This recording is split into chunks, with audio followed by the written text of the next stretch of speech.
Solapur news 24 मध्ये आपलं स्वागत आहे। आजच्या प्रमुख बातम्यांवर एक नजर टाकूया।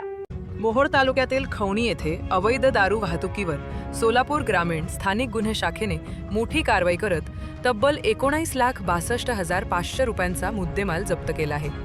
या प्रकरणी 3 आरोपींना ताब्यात घेण्यात आले असून परिसरात खळबळ उडाली आहे। नराज अविनाश भोसले, ज्ञानेश्वर धर्मा उन्हारे आणि अमर मोहन गिड्डे अशी अटक करण्यात आलेल्या आरोपींची नावे आहेत। पोलीस अधीक्षक अतुल कुलकर्णी, अप्पर पोलीस अधीक्षक प्रीतम यावलकर आणि स्थानिक गुन्हे शाखेचे पोलीस निरीक्षक संजय जगताप यांच्या मार्गदर्शनाखाली जिल्ह्यात अवैध धंद्यांविरोधात विशेष मोहीम सुरू आहे। दरम्यान सहाय्यक पोलीस निरीक्षक अमित बाबर आणि त्यांच्या पथकाला खवणी येथील नागनाथ नर्सरीजवळ अवैध दारू वाहतूक सुरू असल्याची गोपनीय माहिती मिळाली। माहितीच्या आधारे पोलिसांनी तात्काळ छापा टाकला। यावेळी आरोपी एका वाहनातून दुसऱ्या वाहनात विनापरवाना दारू उतरवत असल्याचे आढळून आले। पोलिसांनी तिघांनाही जागीच ताब्यात घेतले।